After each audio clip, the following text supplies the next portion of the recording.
3,200 కోట్ల మద్యం కుంభకోణానికి సంబంధించి హైకోర్టు తీవ్ర వ్యాఖ్యలు చేసింది. అయితే ముందస్తు బెయిల్ పిటిషన్ల విచారణ సందర్భంగా హైకోర్టు కీలక వ్యాఖ్యలు చేసింది. మద్యం కుంభకోణానికి సంబంధించిన అన్ని వివరాలు బయటకు రావాలంటే పిటిషనర్లను అదుపులోకి తీసుకుని విచారించాల్సిందేనని తేల్చి చెప్పింది. పలువురు సాక్షులు ఇచ్చిన వాంగ్మూలాలను పరిశీలిస్తే మద్యం విధానంతో ముడిపడిన నేరపూరిత కుట్రలో పిటిషనర్ల పాత్ర ఉన్నట్లు ప్రాథమికంగా స్పష్టమవుతోందని వెల్లడించింది.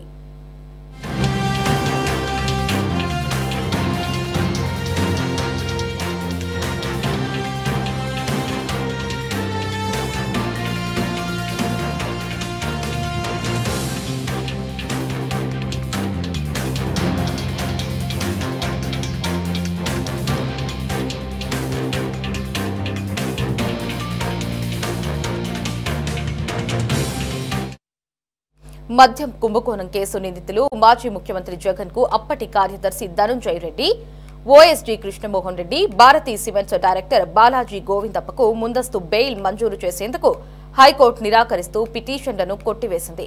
అయితే దర్యాప్తులో భాగంగా సిఐడి సేకరించిన సాక్ష్యాధారాలను తేలిగ్గా తీసుకోవడానికి వీల్లేదని వ్యాఖ్యానించింది.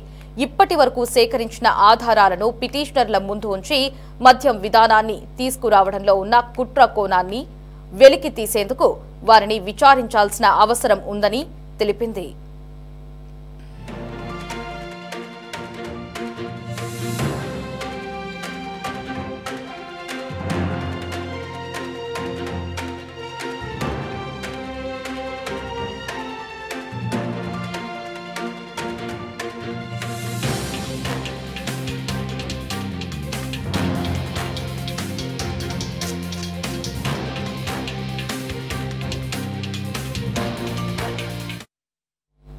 ముడుపుల రూపంలో 3,200 కోట్లు చేతులు మారినట్లు ఆరోపణలు ఉన్నాయని హైకోర్టు గుర్తు చేసింది. కేసు విచారణకు తార్క ముగింపు తెచ్చేందుకు దర్యాప్తు అధికారికి స్వేచ్ఛను ఇవ్వాల్సిన అవసరం ఉందని హైకోర్టు అభిప్రాయపడింది. పిటిషనర్లపై ఆరోపణలు తీవ్రమైనవని, వారిని దర్యాప్తు సంస్థ ఇంకా ప్రశ్నించలేదని హైకోర్టు గుర్తు చేసింది. ప్రస్తుత కేసులో పిటిషనర్లకు ముందస్తు బెయిల్ మంజూరు చేసేందుకు తగిన కారణాలు లేవని తేల్చి చెప్పింది. బెయిల్ పొందేందుకు నిందితులు అనర్హులంటూ పిటిషనర్లను కొట్టివేసింది.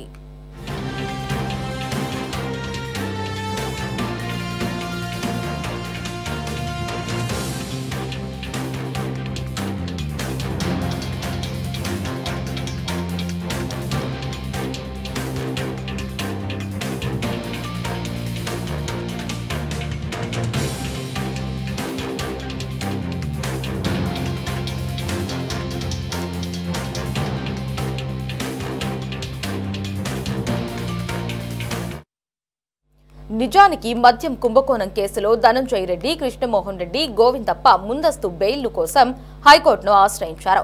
అత్యవసర విచారణ చేపట్టేందుకు హైకోర్టు ఇటీవల నిరాకరించడంతో సుప్రీంకోర్టును ఆశ్రయించారు.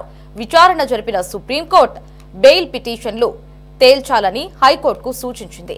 ఈ నేపథ్యంలో బుధవారం ముగ్గురి బెయిల్ పిటిషన్లపై హైకోర్టు విచారణ జరిపి వారి పిటిషన్లను కొట్టివేసింది.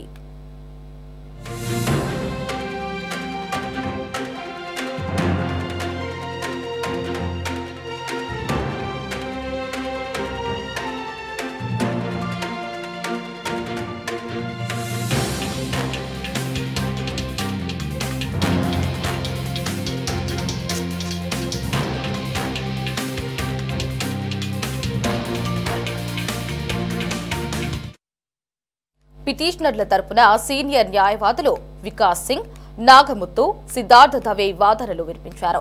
బెయిల్ పిటిషన్లు దాఖలు చేశాక పిటిషనర్లను నిందితులుగా పేర్కొంటూ సిఐడి దిగువ కోర్టులో మెమో వేసిందన్నారు. మద్యం విధానంతో పిటిషనర్లకు సంబంధం లేదన్నారు.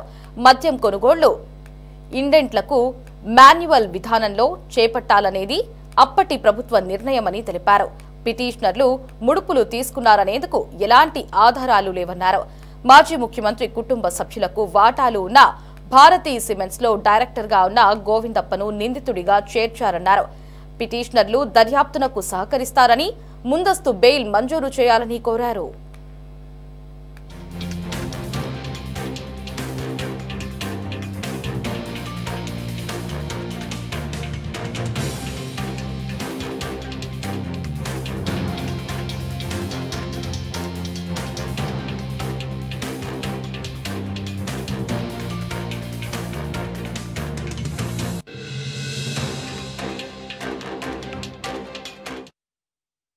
సిఐడి తరపున సీనియర్ న్యాయవాదులు సిద్ధార్థ లూథ్రా, సిద్ధార్థ అగర్వాల్, మను శర్మ వాదనలు వినిపించారు. ముందస్తు ప్రణాళిక ప్రకారం మద్యం విధానాన్ని తీసుకువచ్చారని, విధాన రూపకల్పన, ఏ స్థాయిలో ఏ అధికారిని నియమించాలనే విషయంలో ధనంజయ రెడ్డి కీలక పాత్ర పోషించారని వాదించారు. మద్యం విధాన రూపకల్పన, సరఫరాదారుల నుంచి ముడుపుల వసూళ్లు, ఆ సొమ్మును డొల్ల కంపెనీలకు మళ్లించడంలో పిటిషనర్ల పాత్ర ఉందని చెప్పారు. పర్సంటేజీలపై చర్చించేందుకు ధనంజయ రెడ్డి, కృష్ణమోహన్ రెడ్డి, గోవిందప్ప మద్యం కంపెనీ యజమానులతో హైదరాబాద్, తాడేపల్లిలో పలుమార్లు సమావేశమయ్యారని, చార్టెడ్ అకౌంటెంట్ అయిన గోవిందప్ప మద్యం కంపెనీల నుంచి వసూలు చేసిన సొమ్మును షెల్ కంపెనీల ద్వారా మళ్లించారని, ఆ సొమ్ము అంతిమంగా ఎవరి ఖాతాకు చేరిందనే విషయం దర్యాప్తులో తేలాల్సి ఉందని సిఐడి తరపున న్యాయవాదులు వాదించారు.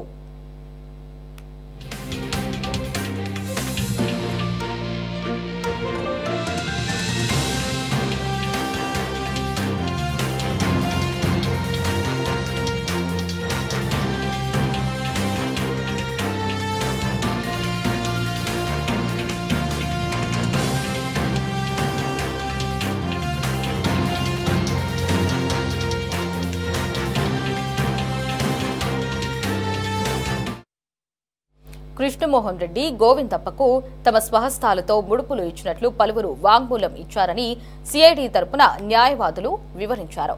2019కి పూర్వం మద్యం కొనుగోళ్లు అన్ని ఆన్లైన్ విధానంలో జరిగేవని, 2019లో వైసీపీ ప్రభుత్వం అధికారంలోకి వచ్చాక ఆన్లైన్ విధానానికి స్వస్తి పలికి మాన్యువల్ విధానం తీసుకొచ్చారని చెప్పారు.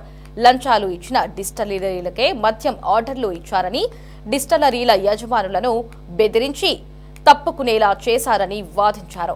మద్యం కొనుగోళ్ల ఇంటెంట్ల పెట్టడం నుంచి విక్రయాల వరకు ప్రత్యేక అధికారి సత్యప్రసాద్ పర్యవేక్షించారని వివరించారు.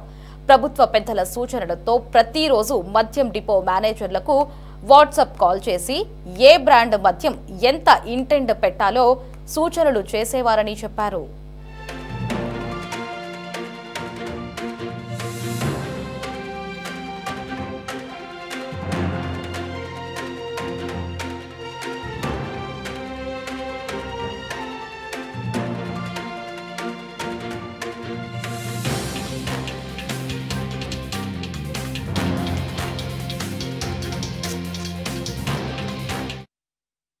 మద్యం కుంభకోణంలో పిటిషనర్ల పాత్ర ఉన్నట్లు సహనిందితులు, సాక్షులు వాంగ్మూలం ఇచ్చారని సిఐడి తరపున న్యాయవాదులు హైకోర్టుకు తెలిపారు.